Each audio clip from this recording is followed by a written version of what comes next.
welcome to the MJ Take on Sports Fan Entertainment, and it is time for my picks and predictions for the divisional round of the 2017 NFL playoffs. And last week, I had an alright week. There was no creativity allowed. All the favorites won and covered. But this week, I expect some, unpredictability to happen. So hopefully some of the things that I don't have other people having goes my way for once. Okay, please. All right, so let's start with the Seattle Seahawks going to Atlanta and facing the Atlanta Falcons. And the Falcons are the favorites here, and they should be. They're favored by 4.5 points, but to me, that 4.5 points is a little rich.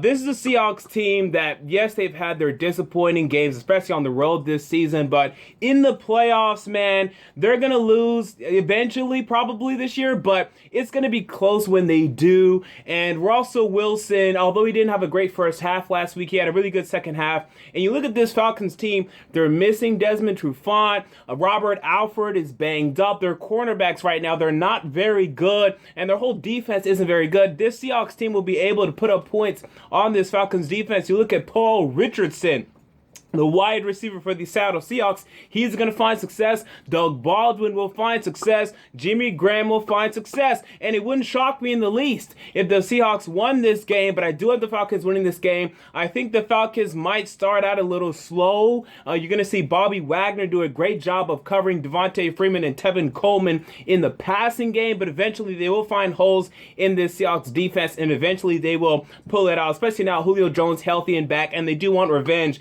for their loss earlier in Seattle this season, in game in which you probably should have saw the Falcons win this game if the referees were not on Seattle's side at the end of the game. So give me the Falcons to win this game, but give me the Seahawks to cover, and don't be surprised if the Seahawks win this game and head to the NFC Championship game. We move on to the Houston Texans as they go to New England and take on the New England Patriots.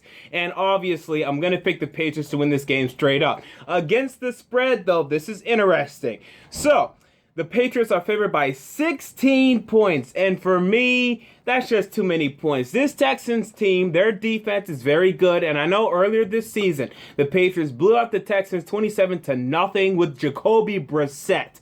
But this Texas team, to me, they're playing better than they were then, I guess. This Texas team would be better than they were week 3. Again, this is a game that the Patriots will win, but give me the Texans to cover this game because I think that 16 points, that's just too much for me in a playoff game in the divisional round. We move on to the Sunday games. The Pittsburgh Steelers traveling to Kansas City, taking on the Kansas City Chiefs. And again, we have a matchup that is a rematch of a matchup from this season, as the Steelers whooped the Kansas City Chiefs week 4 of this season 43-14. I mean, that was an ass kicking. And the thing is about that game, Le'Veon Bell and Antonio Brown found a lot of success in that game, and I don't see why they won't be able to find success again. I understand this game is in Kansas City, but the Chiefs aren't that much better at home this season. I mean, they've lost to the Bucs at home. They've lost to the Titans at home. These are 2 9-win teams, not great teams.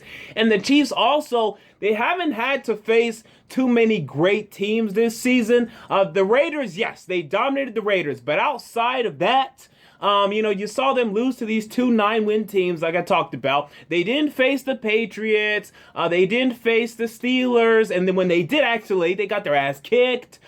So, while on the other hand, the Steelers, we've seen them lose to the Cowboys. We've seen them lose to the Ravens once. We've seen them lose to New England Patriots. And we're saying, oh, the Steelers aren't very good. To me, they're pretty damn good. And they've won now 7 or 8 straight games. Le'Veon Bell was fantastic last week. And this is a Chiefs defense that a lot of people want to look at this Chiefs defense and say, oh, they're so good.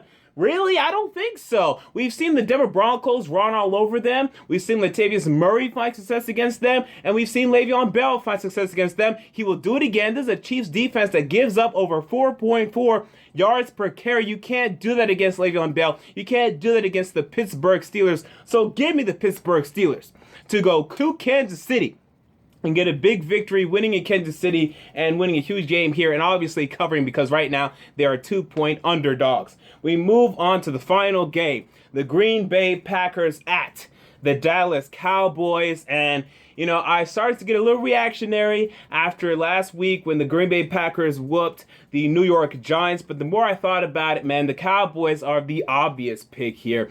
They just have a better offense, first of all, than the Green Bay Packers. I know Aaron Rodgers is fantastic, but they actually have a balance. Okay, they actually throw the ball and run the ball. You know, you can't do both. The Packers, they try to run the ball. They say, hey, Ty Montgomery, let's run a stupid formation where you're next to Aaron Rodgers and you get a halfback sweep. You know, let's run this ridiculousness. And sometimes it works, but the Cowboys actually have a semblance of a run game, of a consistent run game. They have a pretty good passing game with Dak Prescott. And there's a Packers team that can get a pass rush sometimes, but I think you're going to see this pass rush just be absolutely stopped by this Dallas Cowboys offensive line. Nick Perry's their best pass rusher. He won't find much success against Tyron Smith. Clay Matthews, honestly, this guy is so ineffective. I don't know why no one's talking about this guy. Well, I know because he stinks, but I don't know why no one's talking about, hey, dude, why do you stink, right? I mean, Clay Matthews doing nothing. Where's the Clay Matthews from 4 or 5 seasons gone? I don't know. He's long gone at this point. So to me, and also the defensive side of things, the Cowboys have a better defense than the Packers. I mean, if you see Odell Beckham or Sterling Shepard catch a couple of those balls last week, the Giants end up putting maybe 23, 24 points on the Green Bay Packers, but obviously those clouds were still in Miami. So to me, there's an obvious pick of the Cowboys to win this game. Better offense, better defense. The only hope, and there's a big hope, is that Dak Prescott and Ezekiel Elliott just don't show up for their first playoff game. The pressure proves to be too much and whatnot, but I think that's a stretch to say. I think if the pressure was going to get to them, it would have happened already. I don't think they're really going to feel more pressure now than they did earlier this season, middle of the season, during their win streak and all of that. I don't think they care. I think they're so young and so ignorant and so blissful that they're like, it's a playoff game. I really don't care. I'm just going to go play the same way I've been playing. It's kind of like an ignorance thing with these guys. They're just so young. They don't even know what the pressure feels like. Everything feels the same to them. I think what happens is maybe with like a Matt Ryan, he has so much expectation and pressure because he's heard people talk bad about him before and he's lost playoff games before. So then he's going to start thinking about that and whatnot. And then maybe he'll choke. But these rookies are so ignorant. They're just like, hey, let's go play football. Hey, look, I'm just going to go jump in this Salvation Army bucket. Hey, I'm Ezekiel Elliott. Eat me. You know, whatever. So, give me the Dallas Cowboys to beat the Green Bay Packers. And remember when I made my bracket, my playoff bracket, I had the Cowboys getting eliminated in the divisional round. But the reason I had that was because I felt they were going to go up against the New York Giants. But with the Giants being eliminated, I now have the Cowboys going to the Super Bowl, man. I felt the Giants were the only team that could beat the Cowboys. I think the Cowboys can score on anybody.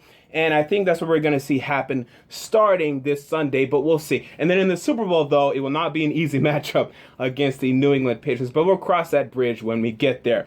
So with that said, let's move on to my Guaran-damn-tees of the week. These are my betting picks of the week, and I really don't love this week at all. I mean, these are divisional games that are going to be close, and they're going to be difficult to predict. So I ended up leaning more towards over-unders this week. Let's start with the Seattle Seahawks and the Atlanta Falcons matchup. The over-under right now is at 51.5.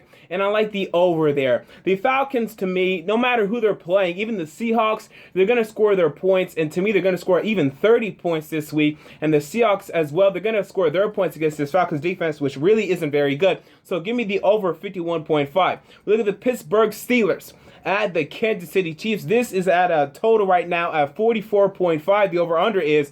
And right now, I like the over here. I understand people think the Chiefs are such a defensive team, but guys, they let up plenty of points to the Broncos, let up plenty of points to the Steelers. Their defense really isn't that good.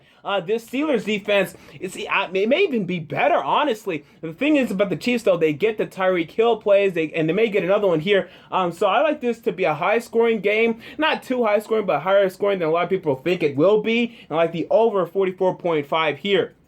I also like the Steelers +2. I really feel they're going to go to Kansas City and win. The one thing that concerns me is possibly Ben Roethlisberger will throw 2 interceptions, and that'll give the Chiefs a chance to win the game. But ultimately, I think the Steelers will win this game in Kansas City. So give me the Steelers +2. We have the Cowboys -4. again, man, I feel really confident in the Cowboys. As long as Dak Prescott and Ezekiel Elliott show up, and I think they will, they've been doing it all season, they should really beat the Packers easily.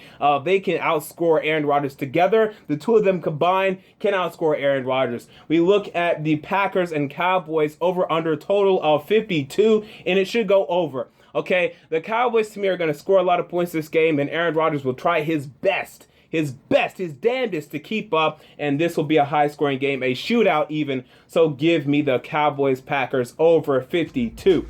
And thus ends my divisional picks and predictions for the 2017 NFL playoffs.